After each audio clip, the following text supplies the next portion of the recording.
I think what is the most important thing is that we build the capacity to address the sugarcane genome. And this was a parallel investment. It was an investment on building the technology, and we needed to have the technology that we have nowadays that can produce lots of reads, deep sequence, and with that we can assemble the genome.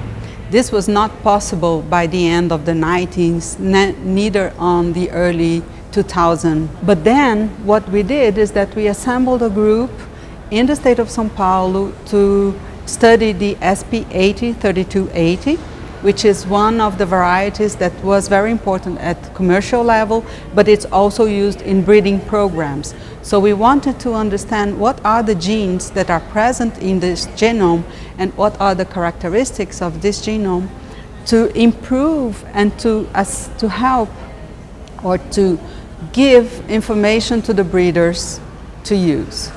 We have different approaches, and these approaches are combinatorial. I think from the presentations we had and from the timeline, I would say that it's about 10 years of work from building the strategy, using previous information, joining the information available, and starting to sequence. What are the informations that are relevant that are coming up?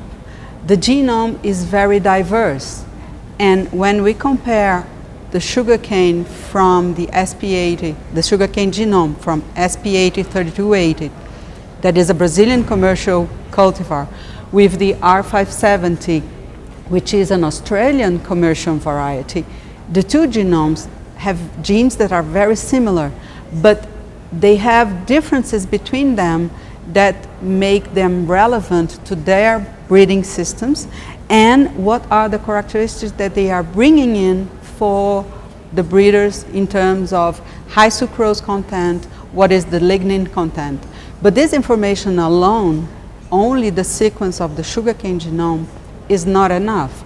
And what we have seen through the construction of the BIOEN program is that bringing the information from physiology, plant physiology, bringing the information from the breeding programs, bringing the information from molecular biologists, plant microbe interactions, all of this help us to understand how sugarcane adapts itself to the environment and what are the most important characteristics that we have to pay attention.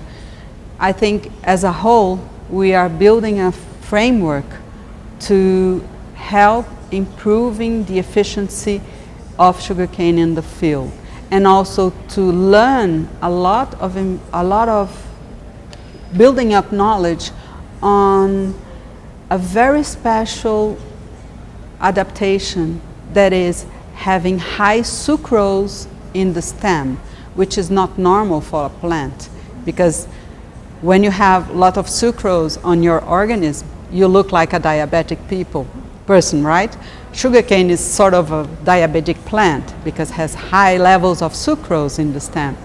And it has to deal with that to live and produce a descendants and flower. So this adaptation to the field is very important to understand how it works.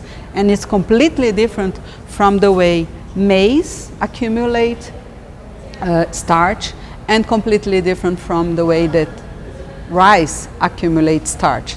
Sugarcane does not accumulate starch. It accumulates sucrose on the stem.